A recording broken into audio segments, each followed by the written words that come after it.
of times the normal is, well, I don't want to come to the VA because I don't feel like what I have is that important. I don't want to take from the guys who are like have amputees and other issues.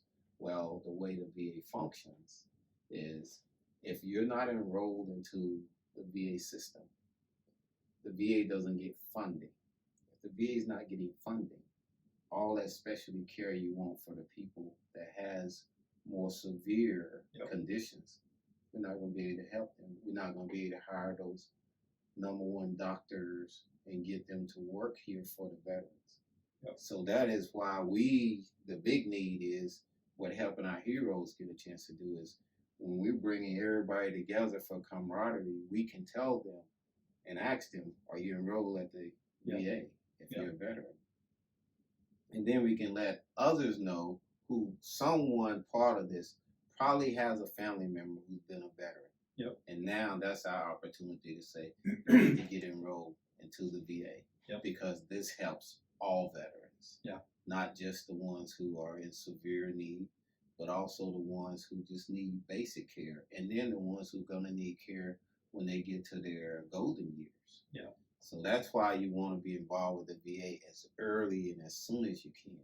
So that burden that your family may be facing later may not have to be a total heavy burden if they've been involved with the VA in an early stage. I think it's a great message, partially how the VA and Helping Our Heroes works together. And then personally, that exact story is why I changed my mind about being down. I was young and arrogant and like, I'm not going down there, I'm fine. Send all the treatment to all the guys that got blown up. And then after you explained it to me how it works, I'm like, well, I need to get down there at least for them. Turns out I wasn't okay. To get real personal, I was in real bad shape. Yes, you were. I was really, really depressed, suicidal, and a mess. And I didn't know how to navigate the VA system. I called my friend JB and said, hey, thank God you talked me into getting in there in the system. Now what do I need to do? And so starting off early and heavy, thanks for saving my life.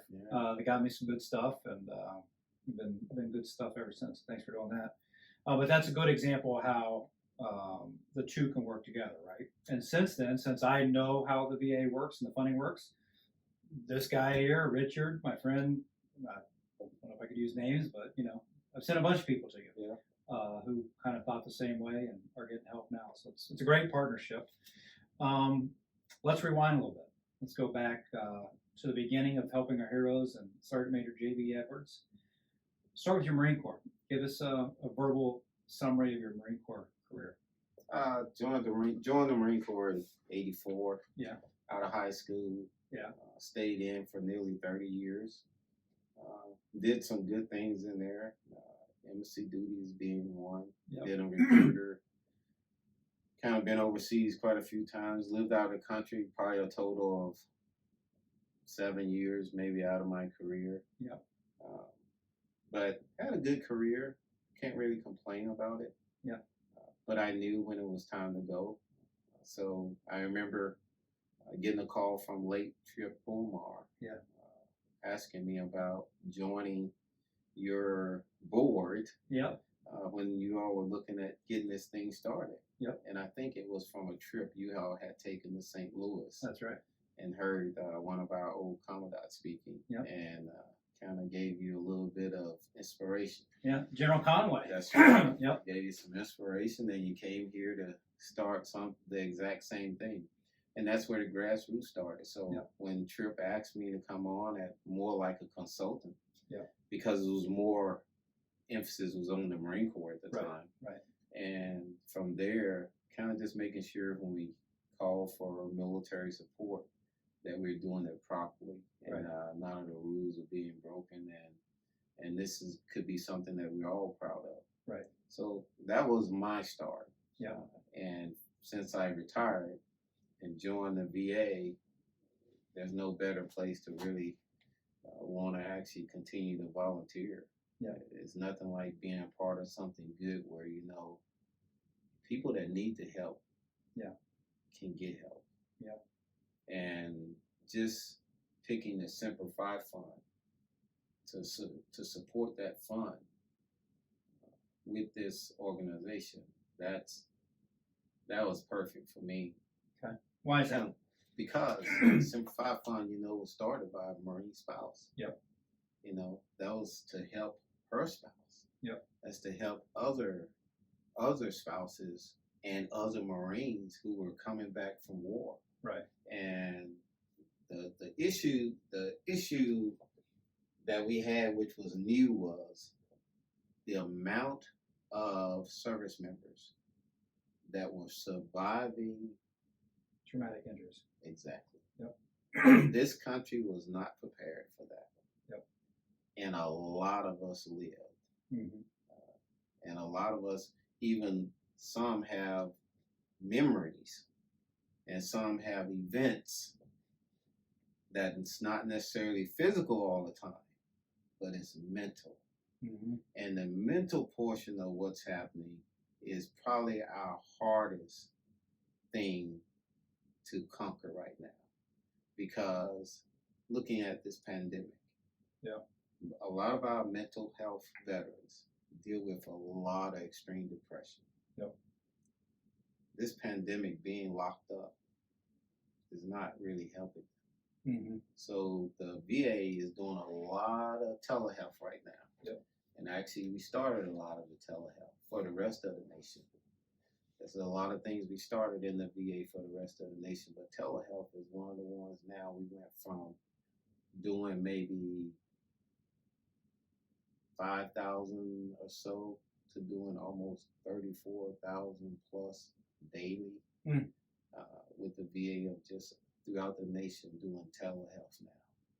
So that tells you the need that the veterans, just because this pandemic happened, they didn't stop needing things. Right. So one thing we're doing here at the VA to help out a lot too is that new, the Mission Act is giving us an opportunity to still provide access to care for veterans during this pandemic. If you can't get to the VA, you can still get out to a local doctor. Okay. And that's one of the things that I find that this really helps a lot. Yep. So being with the HOH, you know how we get the chance to get together with that camaraderie once the events we do finally take place. Right. You got these service members, you got families of service members, Yep. and everybody is there for a change. And a lot of times our speakers come and they tell such sensitive stories about what they've experienced. And it opens people's eyes up to what a service member could be going through. And you could just been sitting with this person and working next to him for years.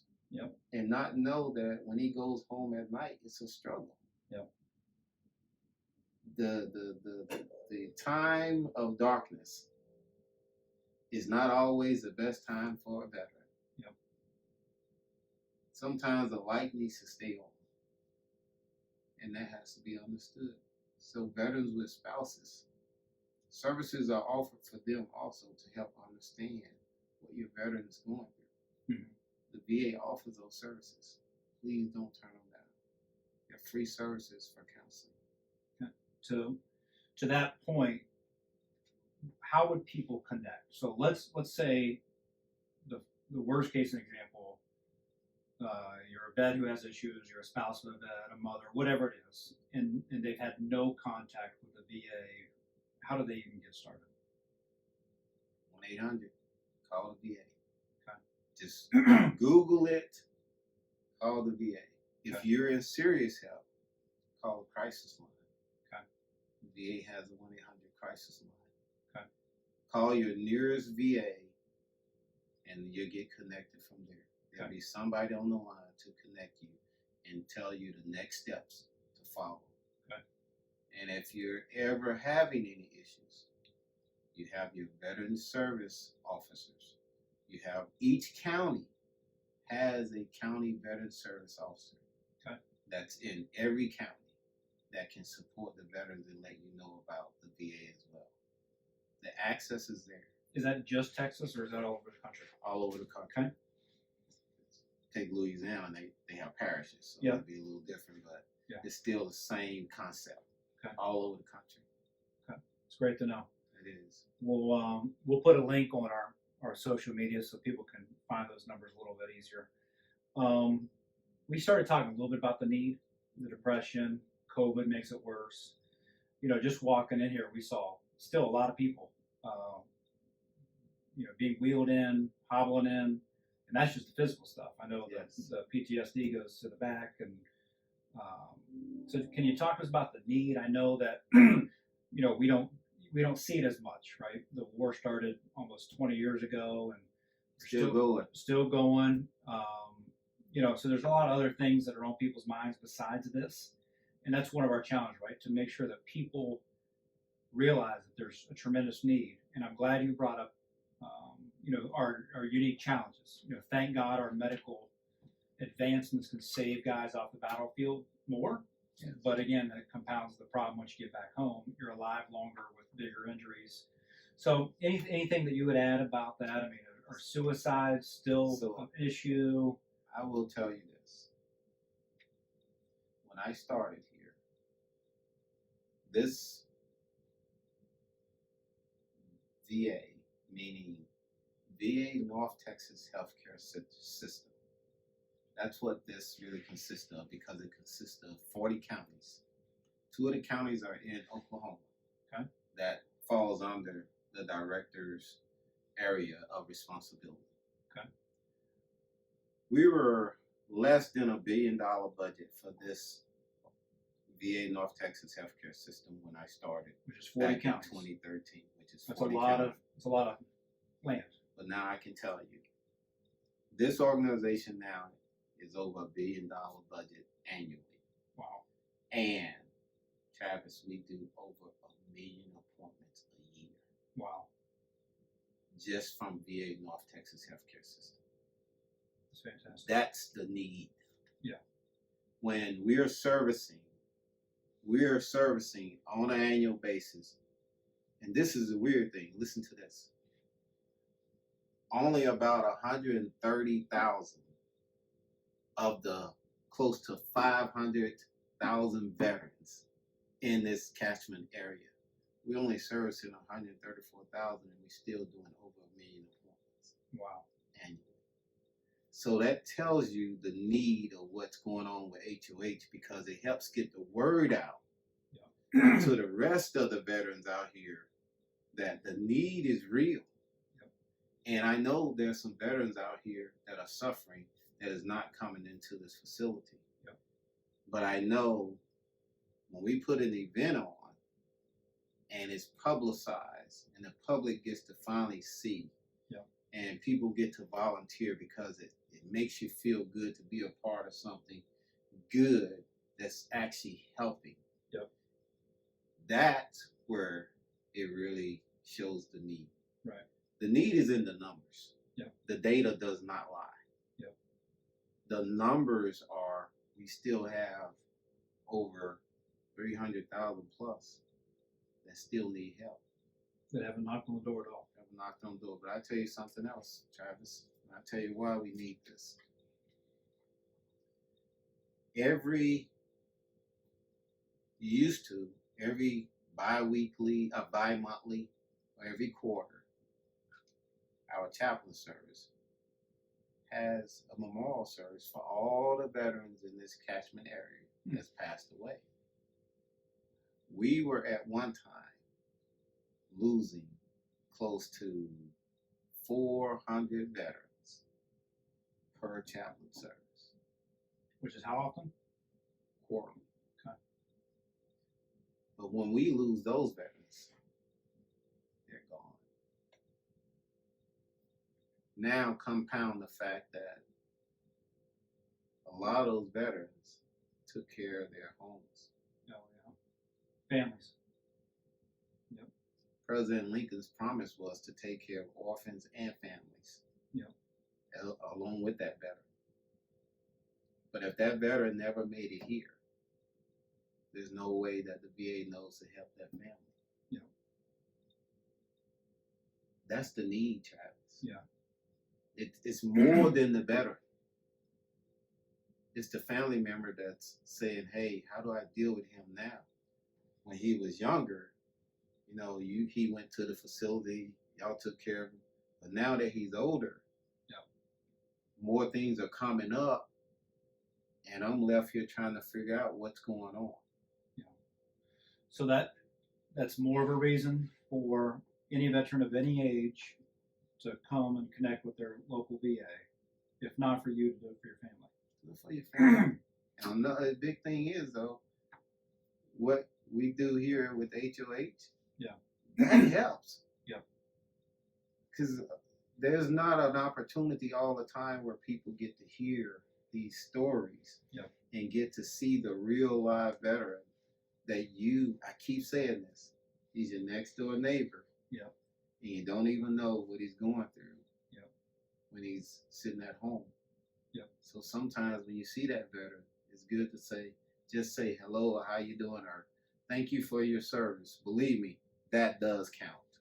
It still counts today. That's a good point. Someone told me to treat everybody assume like they're hurting, and you're probably going to be right.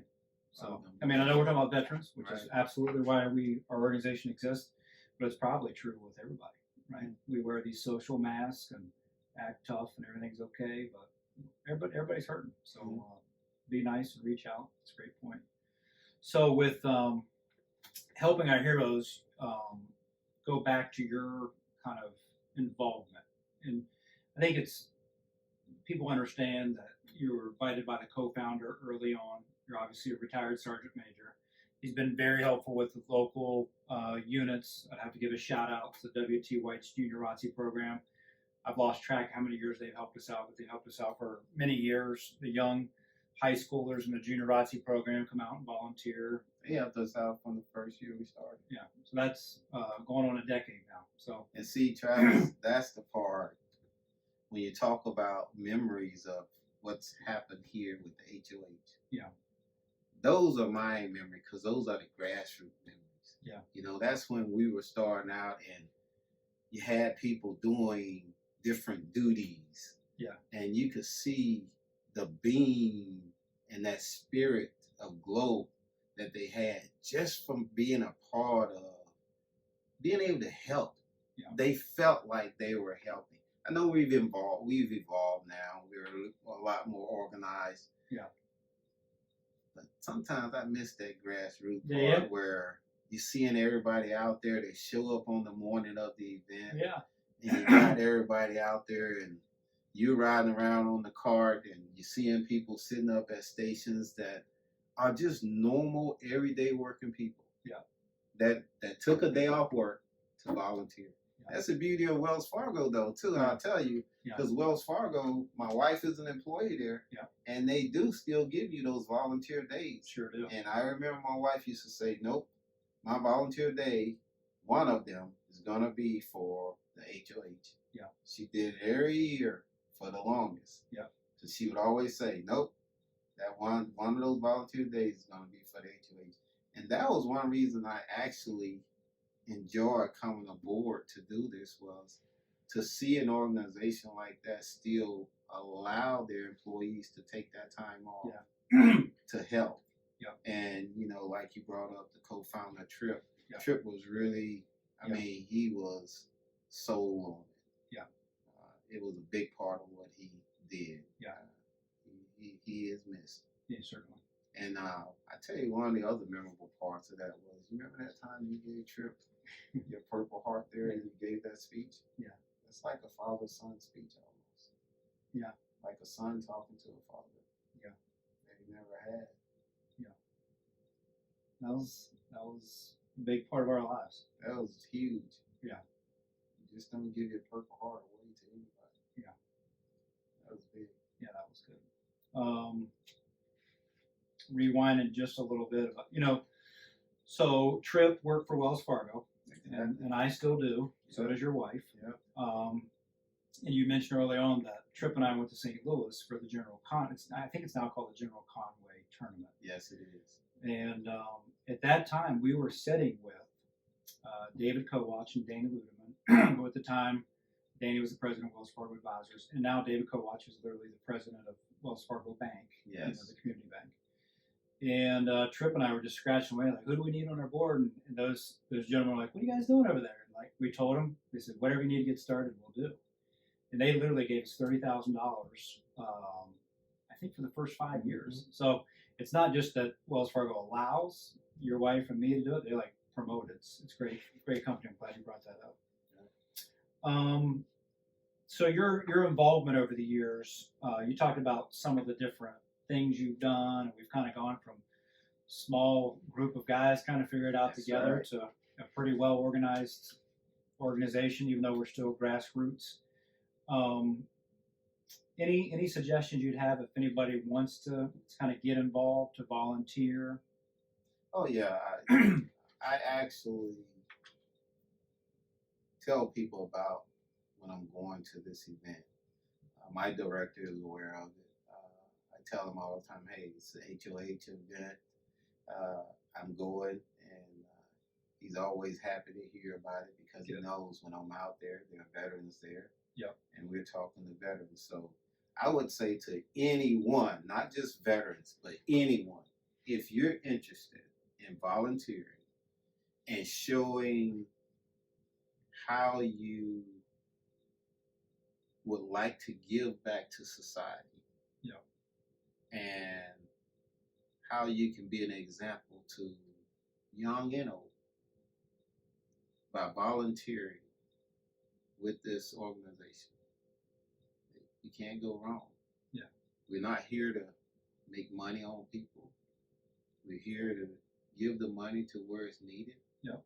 And most of all, we're just here to pass that information that's needed and let people know that the veterans who have made serious sacrifices for the country, for our people, for our families, that every now and again, it feels good to be able to say thank you.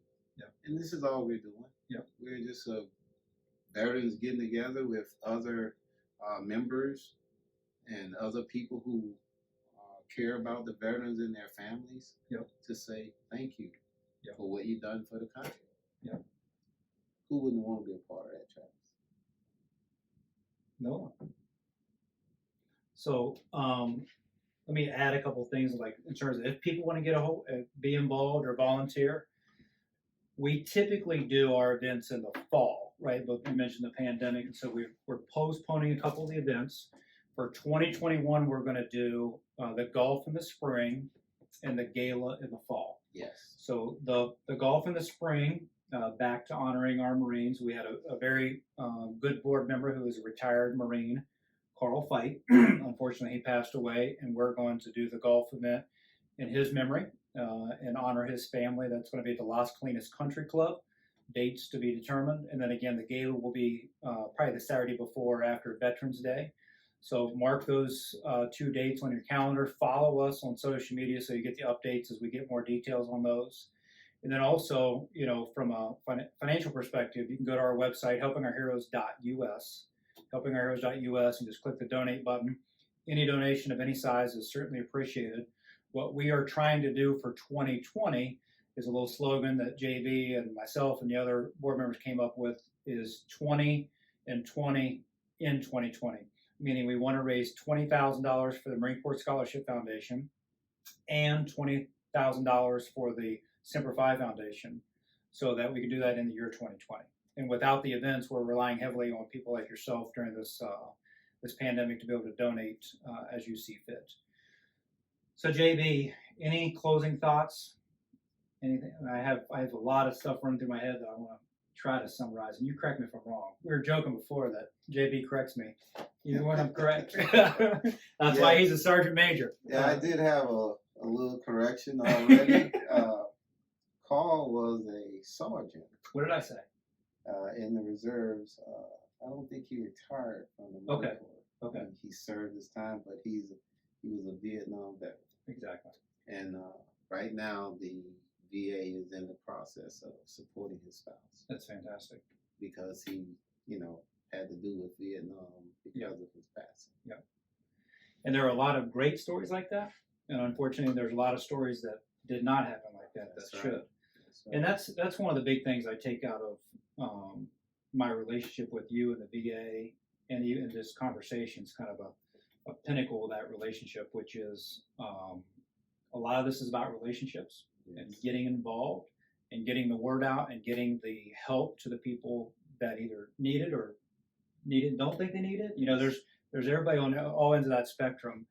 But you know, as a community of veterans, as a community of Americans, or you know, whatever your community is, even if it's just your small family, you have to break that that silence that, you know, sometimes pride or the devil keeps us isolated. Can't do that. Reach out to somebody, reach out to us, volunteer, spread the word. There's plenty of ways to get involved and help each other.